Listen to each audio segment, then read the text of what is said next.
Industry 4.0 has been probably the trendiest thing in the last 2 to 3 years. All companies talking about Industry 4.0. If we look at what Industry 4.0 was, it was really about connecting the data platforms. And from our side, it was about standardization. And what we see at Industry 5.0, which is truly at the core of what Universal Robots is about, it's about this collaborative piece, about this mass customization, flexibility, and ultimately bringing humans back into production. That's what we believe is the 5.0, because there's been some very unique research done by MIT as an example, where they take the technology of automation and robotics and the human, and if you let both of them do the best of what they do best and put them together, you actually get something that is quite unique. And they have kind of come up with the idea that it says about 85% more effectivity if you use both worlds the best way together. Well, I think first of all, Mexico has a unique opportunity, first of all.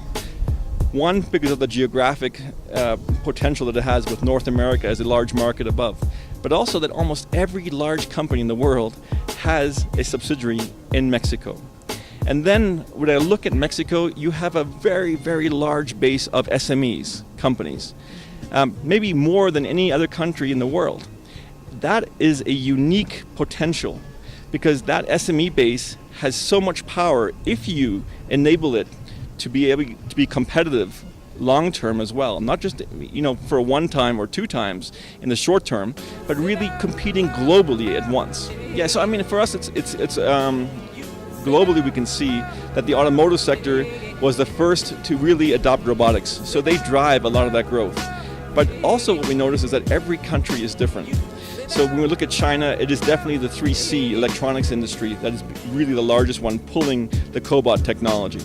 But here I think you have a very diverse base. You have aerospace, you have automotive. There's so much other things going on here that gives you more diversity and more potential for using a technology that is quite universal in its application. Para Reportero Industrial, Kina Baker.